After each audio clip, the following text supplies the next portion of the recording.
The SpeakUp docuseries was created to amplify the voices of people with intellectual and developmental disabilities across Kansas.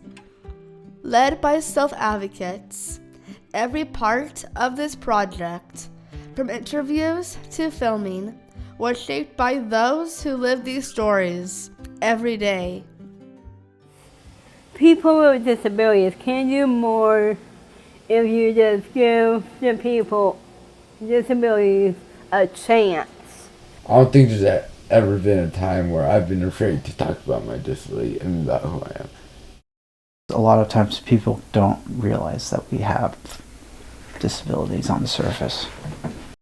My new job at Parkwood, I have a favorite kid at my work is named Calvin. He has Down syndrome, like I have. I want to see me as an example for him, and that would be amazing. We are no different than anybody that doesn't have a disability.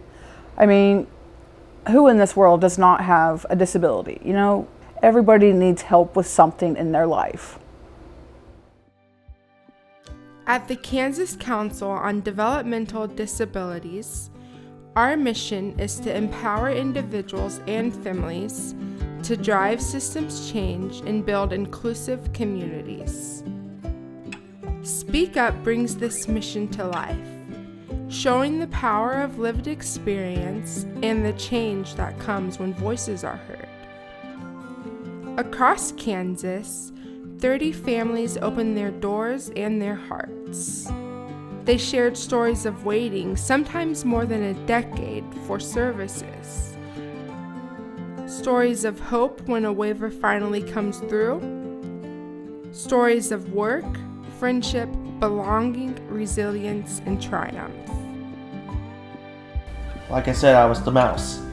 I was Chuck E. Cheese himself. Oh, wow. That's cool. SpeakUp is more than a series. It's proof that voices matter. Your voice matters. And it's a call to action for all of us to build a Kansas where everyone belongs and thrives. This is SpeakUp, and these are the stories that will change tomorrow.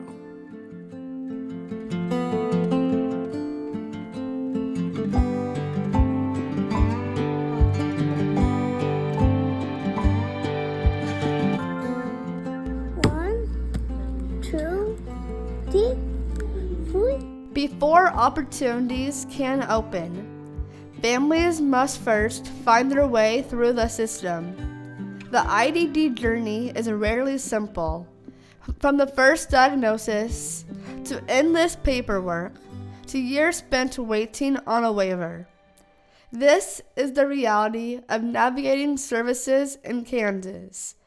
But behind every waitlist number is a person, a family, a story. These are their voices. It's very difficult when you have a child with special needs to access resources. No one gives you a guidebook and says, here are the directions, this is what you need to do. You're very much on your own, trying to figure that out. We've changed quite a bit in our family dynamics, you know, and when Chris came into our lives, our mom passed away a couple years ago from cancer. Mm-hmm. My mom is the one that did all of Chris's disability stuff as far as doctor's appointments and the IDD waiver and disability and Social Security. I mean, she did all of that, and she stressed so much about how hard it was, and after she passed away, you know, I had no clue how hard it was. And I am grateful and thankful for OCCK here in Abilene, Kansas. They kind of took our hands and guided us through this. And I feel for the people that don't know that these types of things are out there to help. Well, I've never seen a checklist, what to do in these situations, how it's all finding things on our own. So yeah, we opened up an ABLE account for Reese, and we contribute to it because that's really the only, up until she was 18, that's really the only thing we could do for her. So yeah, I would encourage anyone to start working on that financial planning for your child, because you're the only one that's going to advocate for them. If I don't speak up for him, or if he doesn't advocate for others, then funding, it goes away, and we need that. Support makes all the difference, and finding the right support isn't always easy. There are challenges, but within those challenges are opportunities. Opportunities for meaningful jobs, stronger communities, and a future where every Kansan with IDD has the support they need to thrive.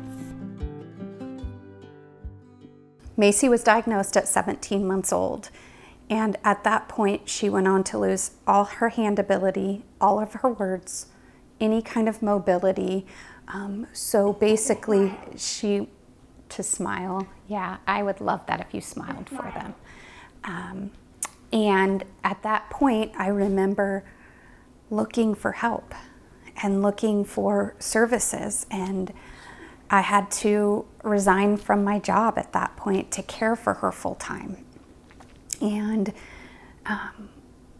we really just couldn't understand why we had to wait until she was 5 years old to get on a wait list of 8+ years to get any kind of help.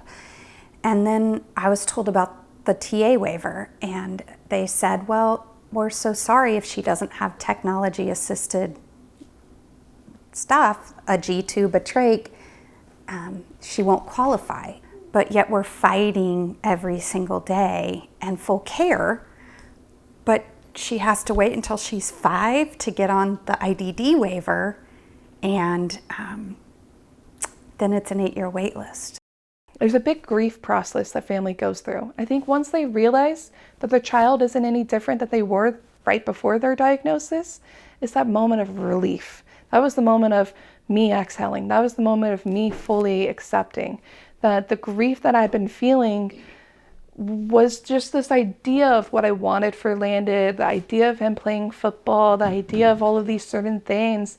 And I realized it didn't really matter, and it just shifted.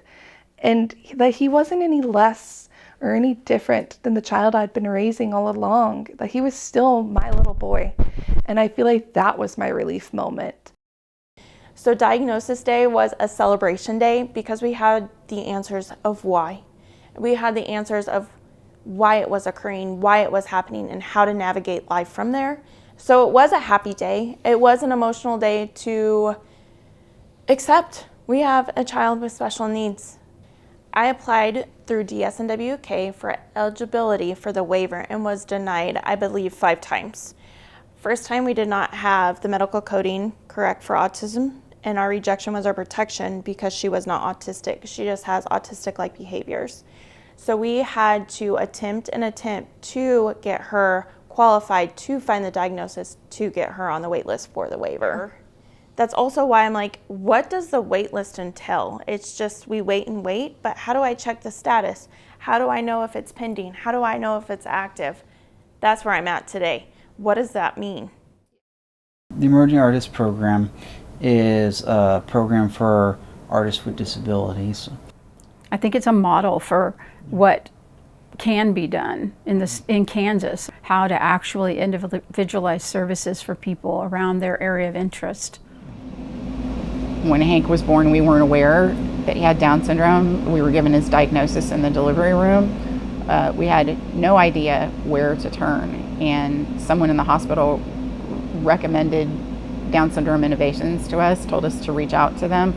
And I remember this enormous sense of relief that, oh, there's someone to help.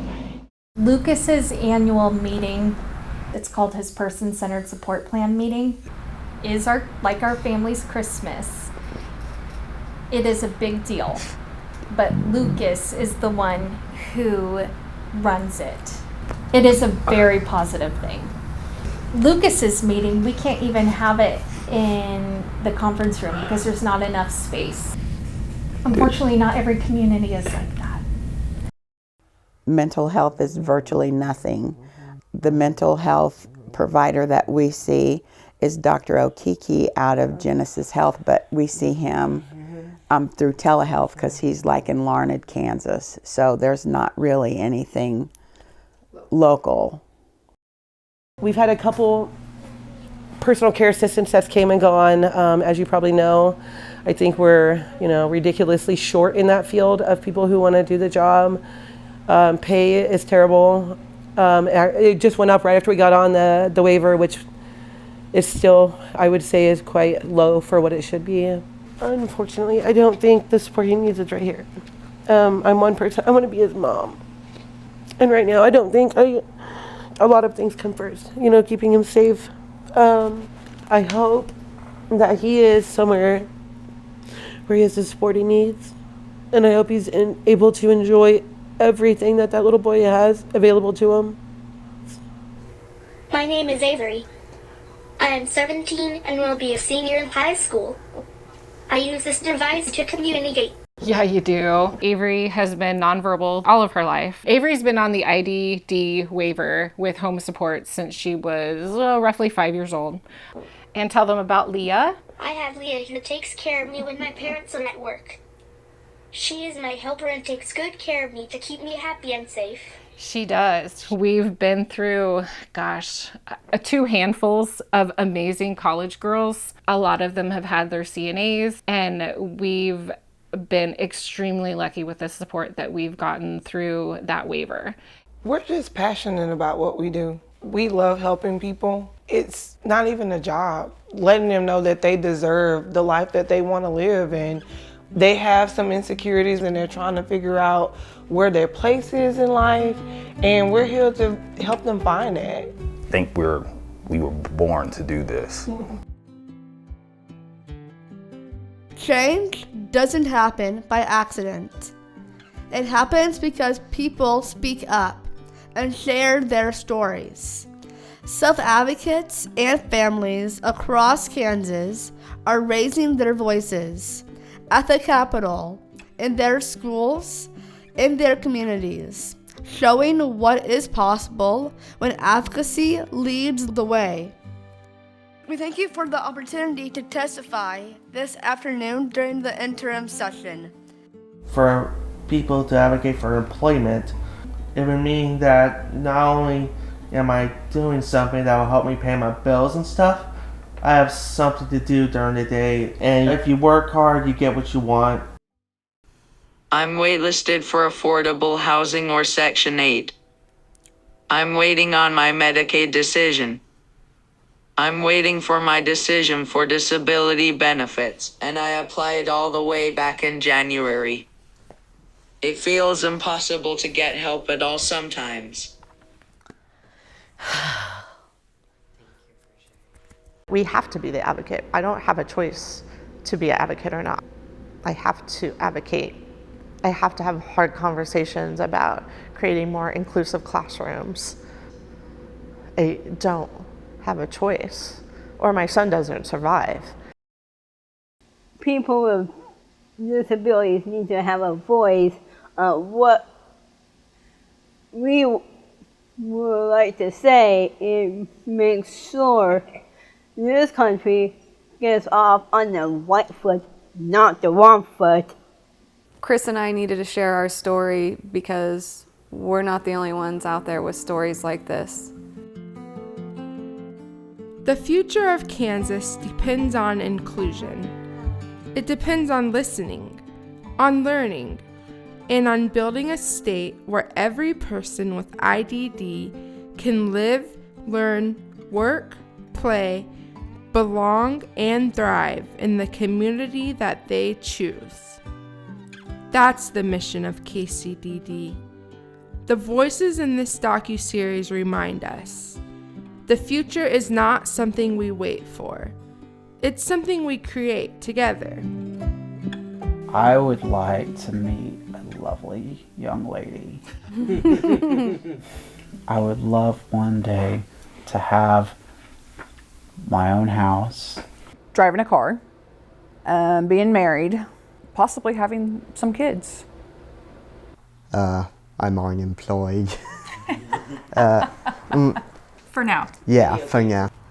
I did want to be a music teacher when I grow up. I'm thinking like my guitar teacher where students come in and I teach them personally. We've built a plan for Hank for his full lifetime, and that plan is dependent on Social Security benefits, it's dependent on Medicaid, it's dependent on the IDD waiver, and it's dependent likely on Section 8 housing, possibly SNAP program, to help him live independently. Well, look at me now. You know, I got a successful job and I belong in the community that accepts me here in Topeka and just truly enjoy it. And now you have what, 2.5? No, I have an hour and 18 minutes of driving experience. Okay. Not even There two. we go. But yeah, I've got some. I'm getting there. It just feels so amazing just to be able to accomplish even small things, I feel like, that make you feel good, or that you can say, yeah, I did that. That's really cool. I think they need the opportunities so they can show where they can thrive. And if they're not given those opportunities, we may never know. I want the world to know that Lucas is just like all of us. That's all. I knew that creating a transportation company was something I wanted to do, in part because I was selfish and I wanted to resolve my own problems. But if you work on yourself, then inherently you would be able to help others. I would just like to see more self-advocates be included in the communities and their states, and just to get out there and use your voice to speak up for what you want. Speak up to your leaders, you know, your state leaders, your federal leaders, you know, your places you work, and just please include us in the communities and let us, you know, speak up for what we want in the disabled community and be a part of the whole state. 30 families, countless stories, but one message: change is possible. The SpeakUp docuseries is more than a film. It's a movement, a reminder, a call to action. Together, we can shape a Kansas where all people are valued, supported, and free to live the lives they choose. This is Speak Up, and the story is just beginning.